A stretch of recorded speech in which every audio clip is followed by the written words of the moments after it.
Portanto, lembrem-se de que no passado vocês eram gentios na carne, chamados incircuncisão, por aqueles que se intitulam circuncisão, que é feita na carne por mãos humanas.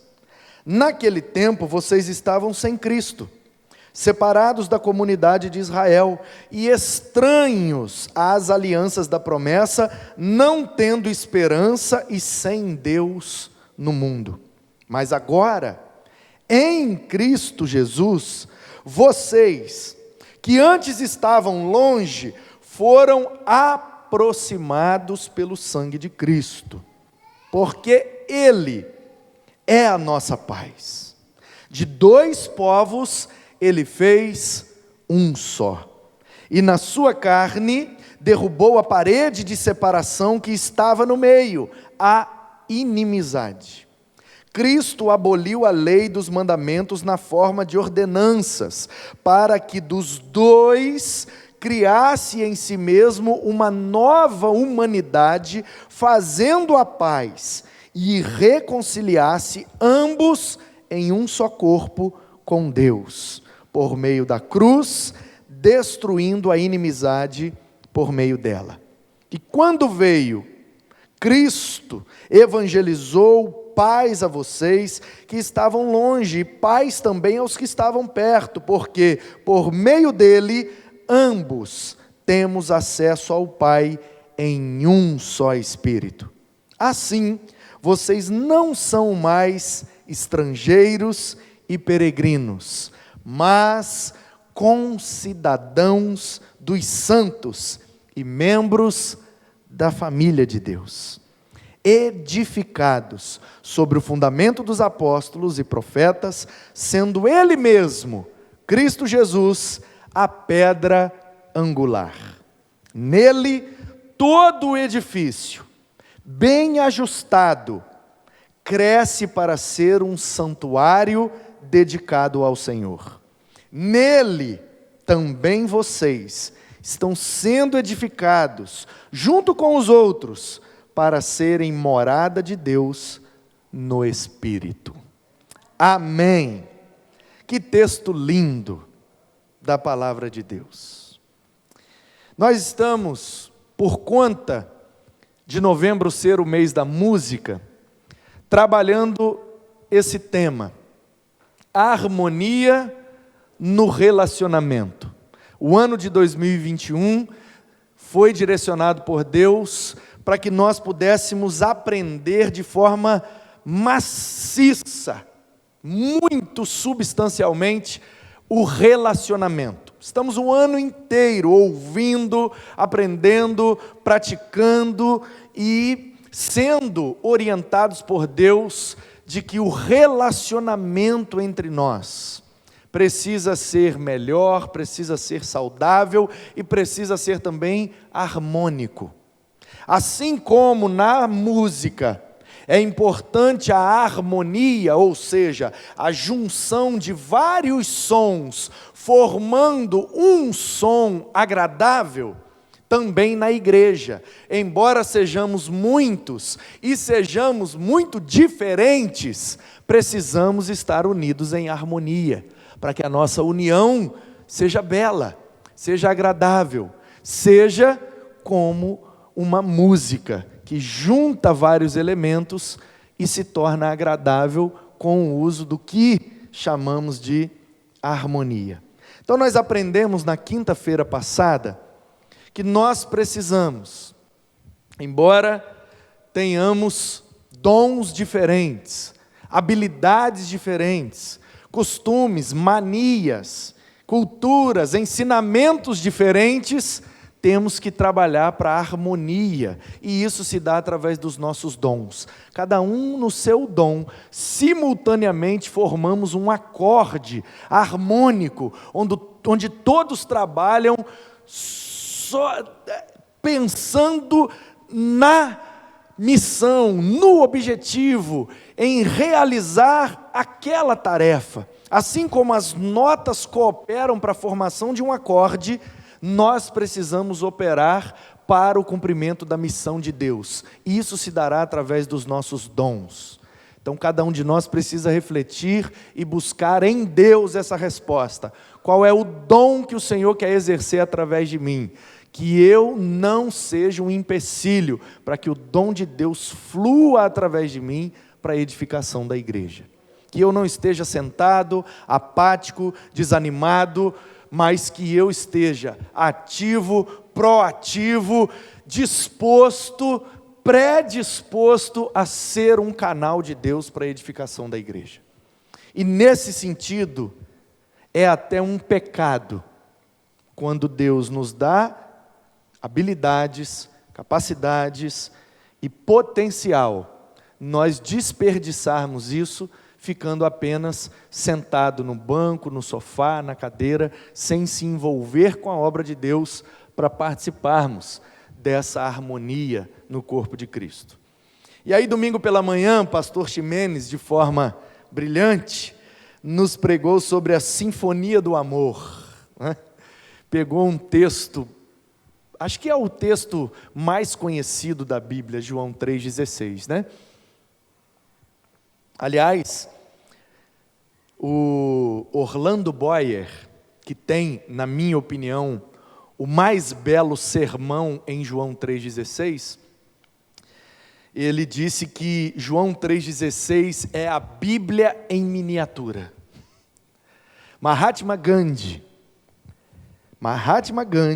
indiano, um revolucionário pacifista, ele, conhecedor das Escrituras, inclusive é dele uma frase que eu acho brilhante, ele diz, o Cristo eu conheço e gosto, mas os cristãos é que dificultam todo o processo. Alguém reformulou essa frase na linguagem de hoje e disse assim: Cristo é gente boa, o fã-clube é que estraga. E em algumas situações, infelizmente, é assim que acontece.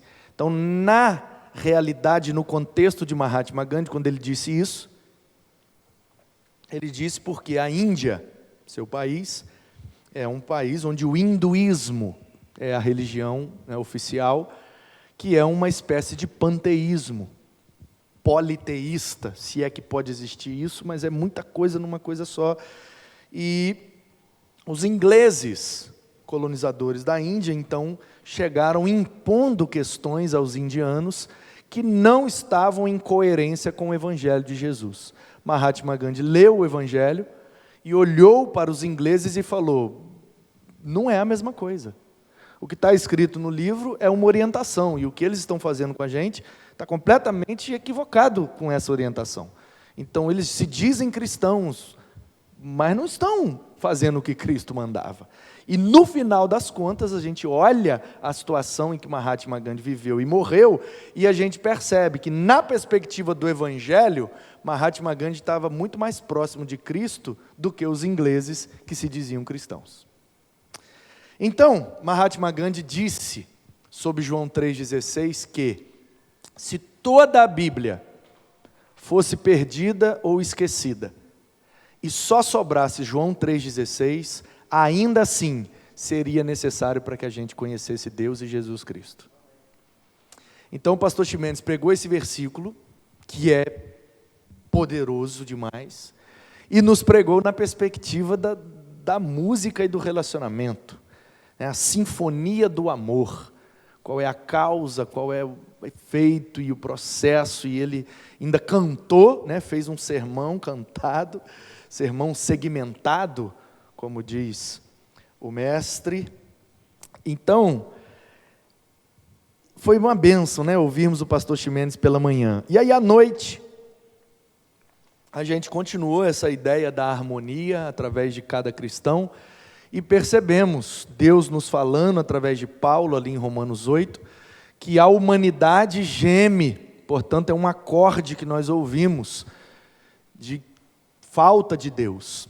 A igreja também geme, fazendo o seu acorde, porém, ansiando pela vinda pela volta de Cristo. E as circunstâncias adversas que nos acontecem, os problemas da vida, também às vezes vêm aos montes, vêm como um acorde nas nossas vidas, e chega tudo de uma vez, e a gente não consegue perceber que todas as coisas cooperam para o nosso bem. Nem tudo é bom, mas tudo é pro bem, porque depois de vencido, e nós somos, pela promessa do texto, mais que vencedores, sairemos mais experientes, mais maduros e mais íntimos de Deus. Portanto, tudo coopera para o nosso bem, porque nós amamos a Deus e fomos chamados segundo o propósito do Senhor. E o Igor, de forma brilhante, me ajudou a ilustrar, fazendo um acorde ali de 5 notas em Dó, né, Igor? Dó com sétima e nona diminuta ao quadrado. E agora, queridos, continuando então essa série, essa sequência de compreensão da harmonia no relacionamento, eu quero que vocês percebam comigo aqui nesse texto a maneira brilhante, inspirada pelo Santo Espírito, como Paulo colocou a harmonia que existe na igreja, mesmo tendo os seus membros origens e culturas diferentes. A tensão que Paulo cria nesse trecho que nós lemos, na carta aos Efésios, é essa tensão que existia no mundo e na igreja primitiva, que é a tensão entre judeus e gentios. Então eu preciso que você compreenda que na Bíblia só existem 2 povos, judeus e gentios. Quem são os gentios? Todos os que não são judeus. Às vezes, especificamente, eles são amalequitas, midianitas, babilônios, assírios, egípcios. Mas, teologicamente, ou é judeu ou é gentio. Então a questão é, se é descendente de Abraão, através de um dos 12 filhos de Jacó / Israel, e você sabe que Israel na Bíblia não é um país, Israel na Bíblia é um homem.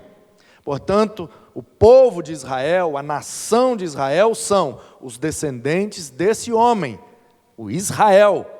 Chamava Jacó, teve o seu nome mudado por Deus naquele evento no Val de Jaboque, que já vimos várias vezes. Então veja bem, Paulo está dizendo assim, os judeus sempre conheceram a Deus, nem que fosse de ouvir falar, porque a ascendência de qualquer judeu, passando por Israel, passando por Abraão, bate lá em Sete, que bate em Adão. Passando por Abraão e Israel, vai alcançar qualquer um, até o dia de hoje. Hoje nós só temos herdeiros dessas 2 tribos que eram do sul, o povo que voltou da Babilônia e reconstruiu Jerusalém, a tribo de Judá ou de Benjamim. As 10 tribos do norte se perderam, e não existe hoje mais judeu, tanto em termos religiosos, quanto em termos geopolíticos ou antropológicos, não existe um judeu que não seja descendente, ou de Judá ou de Benjamim. Só sobrou a turma do sul, que são essas 2 tribos. As 10 do norte se misturaram, se perderam, e aí perderam o vínculo e a referência. Então, se você conhecer qualquer judeu hoje, é difícil, raro, principalmente aqui no Espírito Santo tem pouquíssimos. Mas se você tiver acesso ou conhecer algum judeu, você pode perguntar para ele, de qual você é descendente, de Judá ou de Benjamim? E ele vai te dizer que é de um dos 2. Os outros 10 filhos e as outras 10 tribos se perderam pela destruição da Síria em 722, a gente sabe disso. Então veja bem, os judeus que são descendentes de Abraão, de Israel, de daqueles 12 filhos, né, e nesse tempo só dos 2, Judá e Benjamim, lá na igreja primitiva, e é igual até hoje. Então Paulo está dizendo, desses judeus que conhecem a história desde Adão, passando por Abraão e por Israel, e naquelas 12 tribos que foi para o Egito, que saiu, que tomou posse da terra, que dividiu as terras, e que depois a parte do norte dividiu da parte do sul, perderam a terra lá em cima, depois perderam a terra aqui embaixo, foi para a Babilônia, 70 anos depois volta, reconstrói tudo e tal. Esse povo sempre conheceu Deus, nem que fosse de ouvir falar. E esse povo tem uma marca no seu corpo que simboliza que eles são judeus, e a marca é a circuncisão. O que é a circuncisão? É o que a gente chama hoje no popular de operação de fimose, cirurgia de fimose. Quando dá a fimose, que é a enfermidade, o problema, tem que fazer então a cirurgia, que é uma circuncisão. Então, difícil tocar nesses assuntos no púlpito, né? Mas tem que falar, eu vou falar nos nomes técnicos para mantermos aqui a seriedade no assunto. O membro do homem, membro sexual masculino, né, se chama pênis. A parte frontal chama-se glande, a ponta. E a pele que cobre a ponta, que é a glande, é o prepúcio. Portanto, quando você faz uma circuncisão, eu vou usar o microfone para ilustrar. Então você circunda, você dá a volta completa, é isso que é circuncidar. Deu a volta completa fazendo a cisão, fazendo o corte. Então você corta e arranca aquela pele que cobre a glande. E a glande fica agora então exposta sem o prepúcio. Isso é circuncisão. Como é que os judeus faziam isso? Porque lá no deserto foi exigido por Deus. Por quê? Para simbolizar que o povo de Deus é diferente dos outros povos.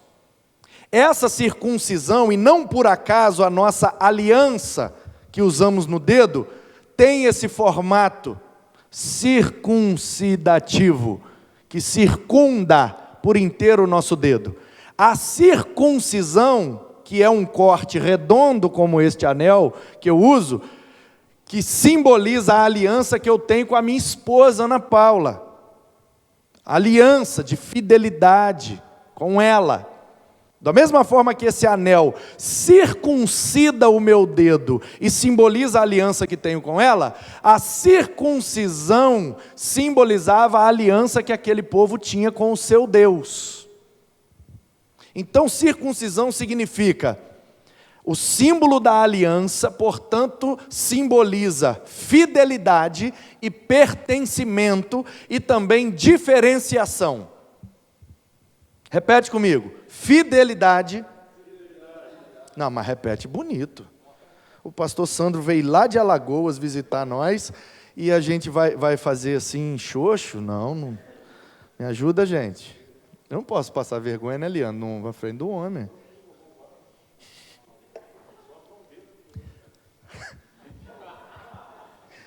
Fidelidade. Pertencimento. Diferenciação. É isso que simbolizava a circuncisão no pênis de um homem hebreu. Esse povo é fiel ao seu Deus, esse povo pertence a esse Deus, e esse povo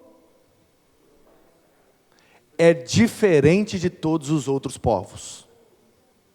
Então a orientação é: pegue o menino recém-nascido, geralmente com 8 dias de vida. Como é que fazia? No deserto, irmãos. Deserto. Então vai numa pedra, segura o menino, puxa o biquinho da chaleira e vem com a faca bem amolada, quente, porque esquentar era a única maneira de esterilizar, e arranca o bico da chaleira. E aí aquilo era cicatrizado, joga óleo depois, azeite, né? E o menino chorava, gritava, vai infeccionar, vai inflamar. Tem jeito, deserto, calor, areia, não dá para tomar banho, falta d'água. E aí aquilo vai passando azeite, vai jogando vinho, que vai ajudando a esterilizar e tal, e vai. A única maneira que tinha era isso, os remédios era vinho e azeite, então tome vinho, tome azeite e vai sarar. E sarou, o resto da vida o cara vai ter aquela marca. A marca da circuncisão é a marca da aliança que aquele povo tem com Deus. Paulo é judeu. Paulo é da tribo de Benjamim.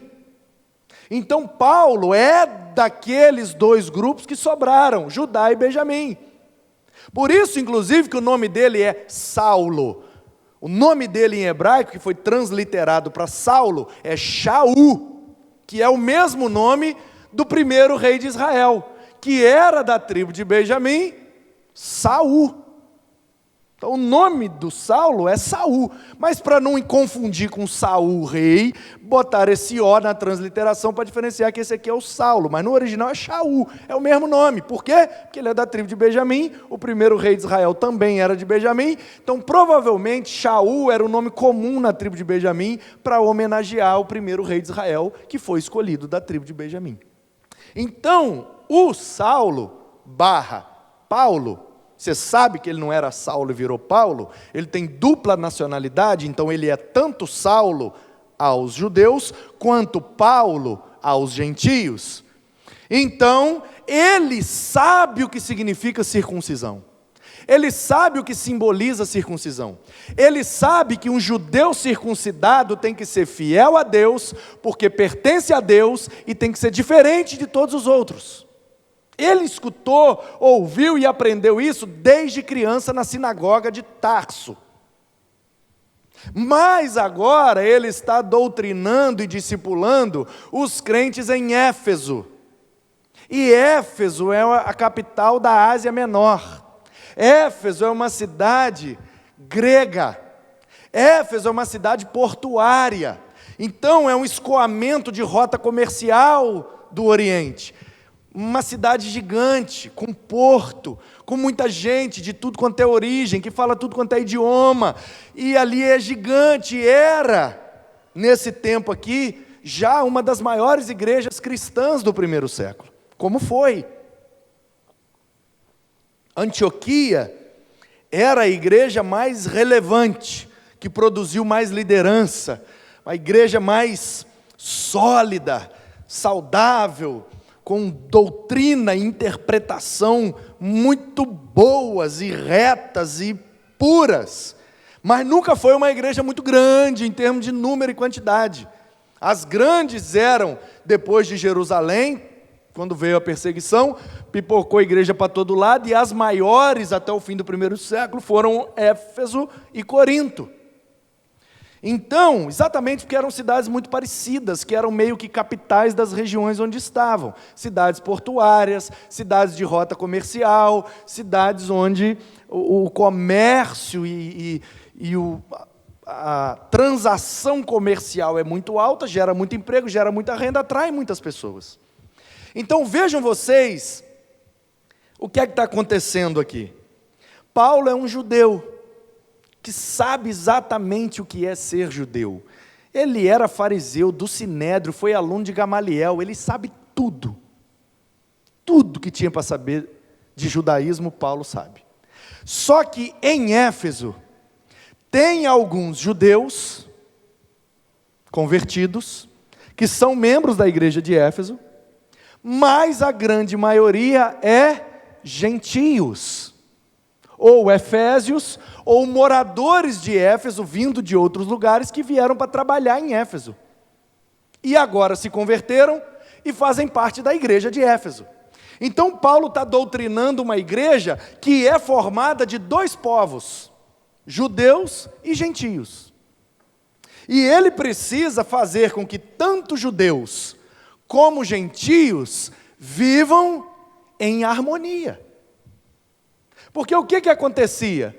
E aí é aquele exercício de interpretação de um texto epistolar. Quem é aluno do Instituto já aprendeu. Quem não é aluno do Instituto, pode ser a partir de sábado agora. Depois da manhã, dia 13, volta às aulas do Instituto Bíblico Guaranhuns. Você pode passar ali por baixo, sobe a rampa aqui atrás. Atrás desse batistério aqui tem o nosso estúdio. E é ali que acontecem as aulas do Instituto Bíblico Guaranhuns, o nosso curso de teologia para formação de obreiros, tanto locais como em qualquer lugar. Tem uma turma que vem presencial, que é de outras igrejas, e muitas, centenas e centenas de pessoas que estão acompanhando pela internet, tendo conhecimento, e se fizerem as avaliações, vão ter o certificado no formato EAD. E nós estamos aqui para dar de graça, porque é isso mesmo. Eu não recebi de graça, mas estou dando de graça porque alguém tem que quebrar essa corrente. Então vejam bem, quem está comigo? O que é que nós aprendemos no Instituto? E se você assistir às aulas de epístolas paulinas aí do Instituto Bíblico, você vai ver esse exercício. Eu sei o que estava acontecendo em Éfeso, sem precisar estar lá em Éfeso para ver. Como que eu sei o que estava acontecendo em Éfeso? De acordo com o que Paulo está falando. É o exercício de ouvir um telefonema. Então, veja você como é que a gente entende a circunstância de um texto epistolar. A pergunta é, por que que Paulo teve que tocar nesse assunto de judeus e gentios? E a resposta é, porque estava tendo treta entre judeus e gentios na igreja de Éfeso. Como é que você sabe disso, pastor? É só prestar atenção. Presta atenção. Você saiu daqui agora, está ali na porta, despedindo dos irmãos para ir embora. Aí você está ali na calçada, de repente passa uma pessoa com um telefone, numa ligação telefônica, o que é bem raro hoje em dia, né? Mas está acontecendo. E a pessoa vem na rua, passando pertinho de você, fazendo assim, ó. Estou indo, cara, já estou chegando. Não, eu vou pegar o carvão ali na casa da fulana. Não consegui, estava muito caro. Não, está em quanto aí? 2 quilos? Não, dá, 2 quilos, é 5 pessoas só. Não, eu vou pegar o carvão e estou chegando aí. Não, à noite é uma criança, velho. Nós vamos ficar aí até meia-noite, 1h. Não, estou chegando aí com o carvão, beleza. É nóis, valeu, tchau. Você não ouviu nada que a pessoa falou do outro lado. Mas você já entendeu o que está acontecendo, né? O que é que vai acontecer? Um churrasco.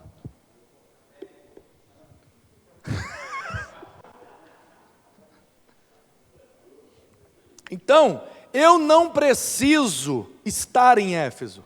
Eu não preciso ter vivido em Éfeso. Eu não preciso ter sido alvo da treta de Éfeso para saber que existia uma treta em Éfeso. E a treta era, os judeus se achavam mais crentes que os gentios. Por quê? Nós conhecemos Deus antes de vocês. Vocês conheceram Deus quando Paulo chegou aqui pregando. Nós não. Eu aprendi com o papai, que aprendeu com o vovô, que aprendeu com o bisavô, que aprendeu com o tataravô, que aprendeu com Abraão. Eu tenho pedigree. Eu sou descendente de Israel. Vocês são efésios. Vocês são orientais. Vocês são macedônios. Vocês são asiáticos, medos, persas, elamitas. Eu não. Eu sou de Abraão. Deus chamou meu pai Abraão, e eu sou descendente dele. Eu tenho pedigree, minha fé é milenar. Vocês creram semana passada? Eu não, o meu povo crê há 3.000 anos. Aí o gentio, então deixa eles fazer, então deixa eles mandar, então deixa eles dizer o que é ser igreja. Eles são melhores do que nós. Aí bateu no ouvido de Paulo. Paulo, a igreja de Éfeso está descambando. Está descambando por quê? Está desequilibrado. Como um avião precisa ter equilíbrio, simetria entre as asas, uma asa menor do que a outra, o avião roda e cai. Então, qual é a simetria? Não importa quanto tempo eu tenho de igreja, não importa quantos anos eu tenho de crente, não importa quantas vezes eu já li a Bíblia toda, não importa se meu pai, se meu avô, se meu tio era crente, era pastor, era apóstolo, era diácono, era bispo. Em Cristo somos todos iguais. Cristo é tudo em todos. Não importa o seu currículo, não importa a sua caminhada, não importa a sua estrada ou suas experiências, se você não coopera para a harmonia do corpo, você é maldição no corpo. Quem converteu agora tem a mesma importância que eu, que estou há 22 anos. Por quê? Porque é uma pessoa diferente, que traz capacidade diferente, habilidade diferente, potencial diferente, vai somar comigo, para que a gente possa multiplicar para a glória de Deus. Não há espaço na igreja para os mais antigos se acharem melhores do que os mais novos. Isso é desarmonia.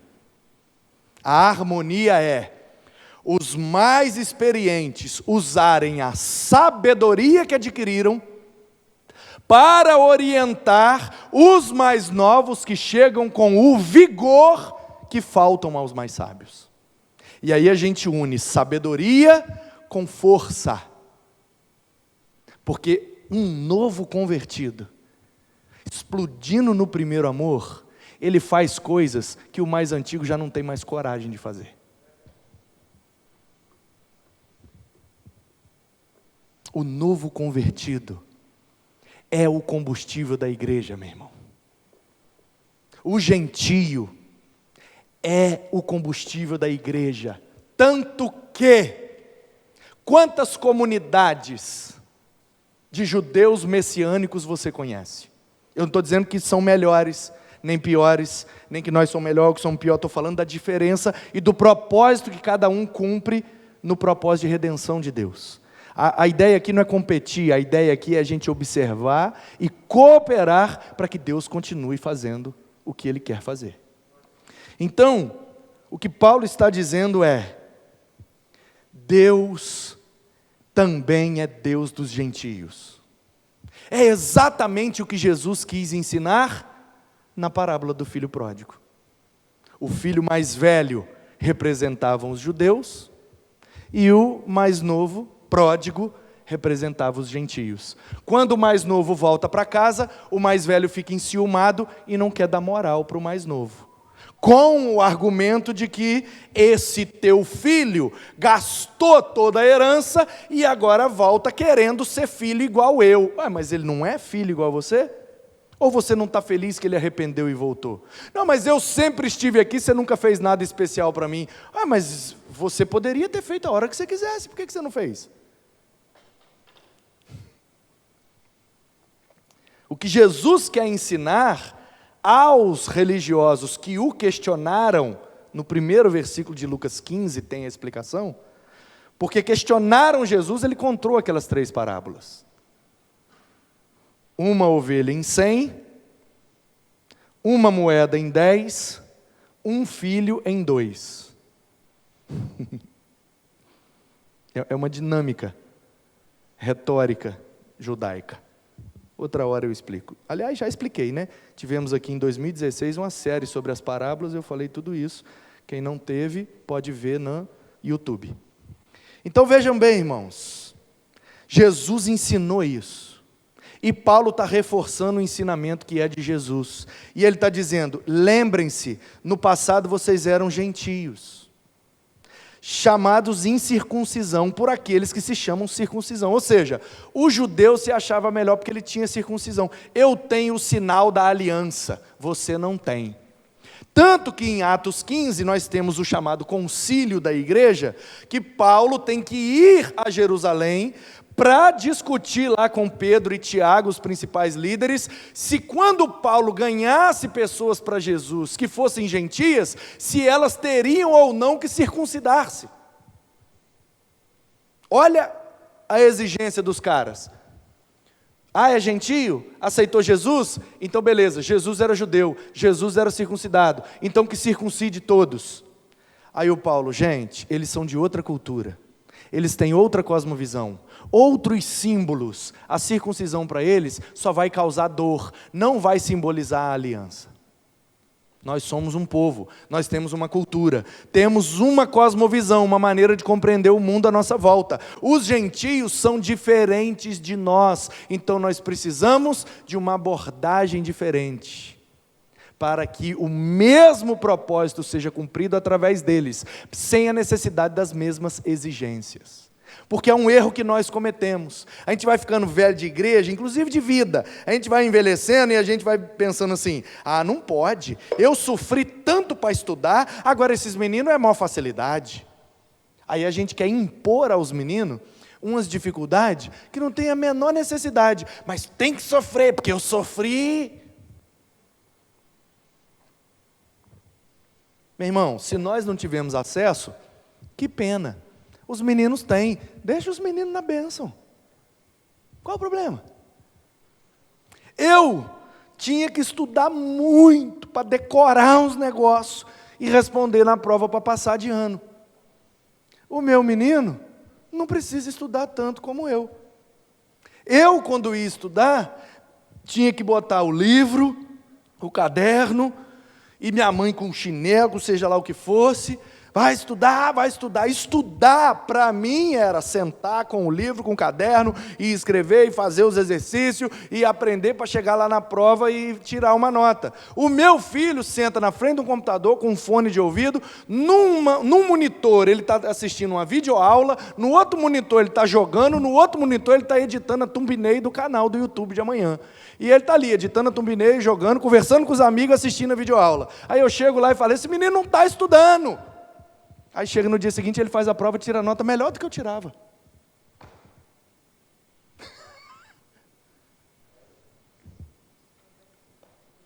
Deu para entender?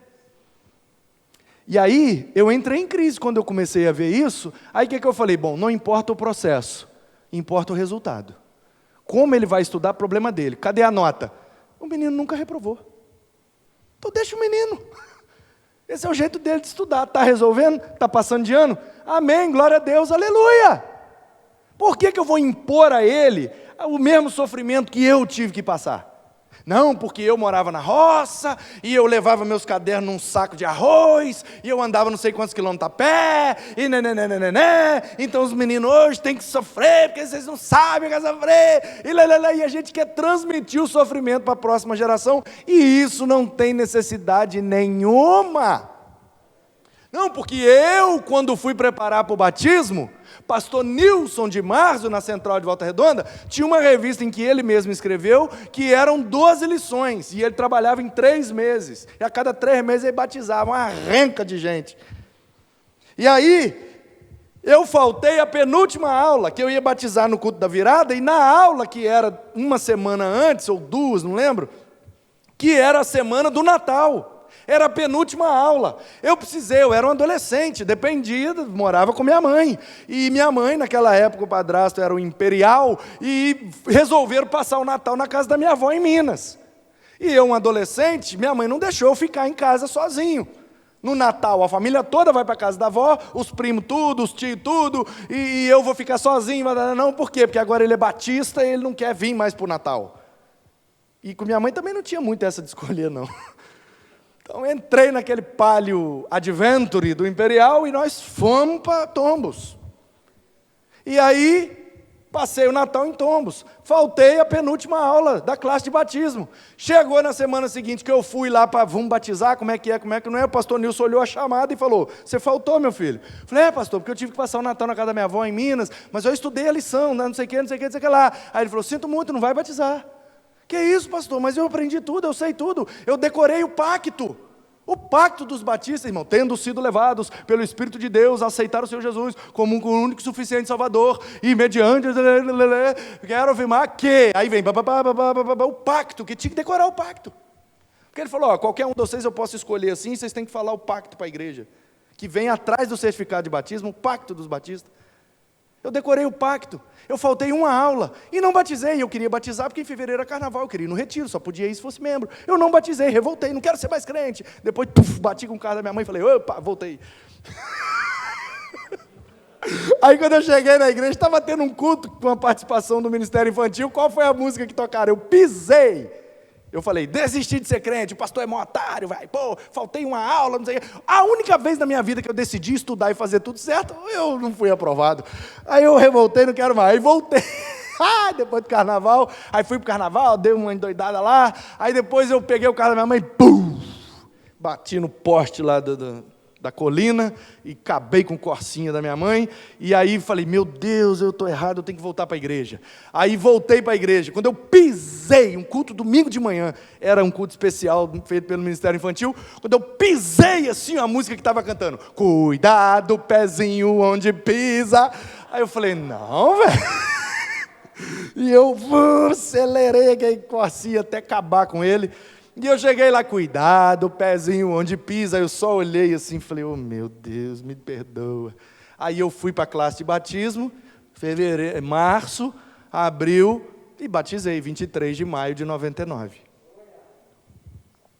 Então, veja bem, eu tive que decorar o pacto. Eu não fui no retiro, porque eu não batizei. Eu fui impedido de batizar porque eu faltei uma aula. Aí agora eu vou fazer o mesmo? Não, porque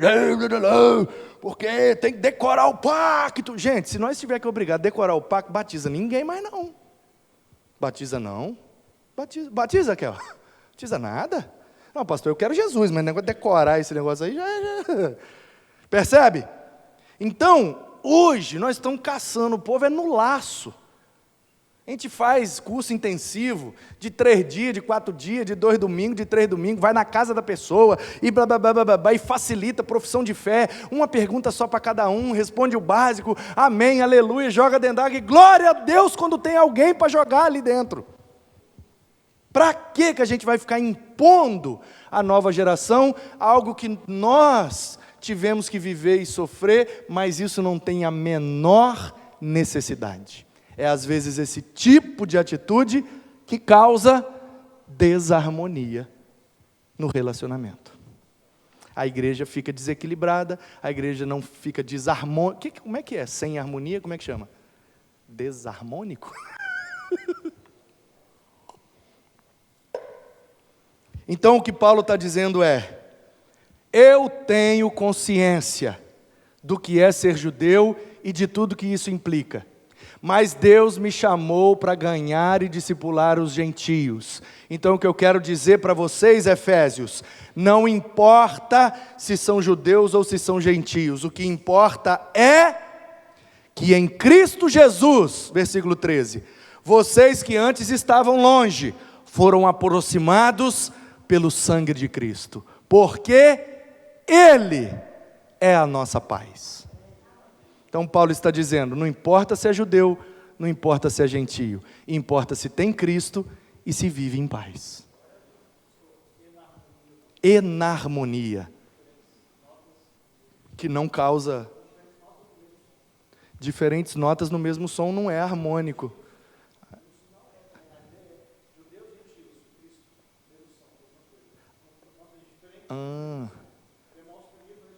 Pode crer. E na harmonia. Show. Bênção. Tá vendo?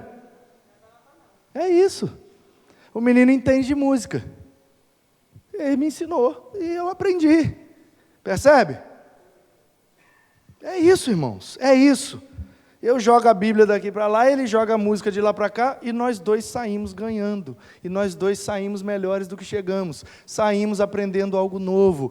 Isso é ser igreja, termos Jesus e termos paz, onde ninguém se acha melhor do que ninguém. Que assim seja, para a glória de Deus, em nome de Jesus.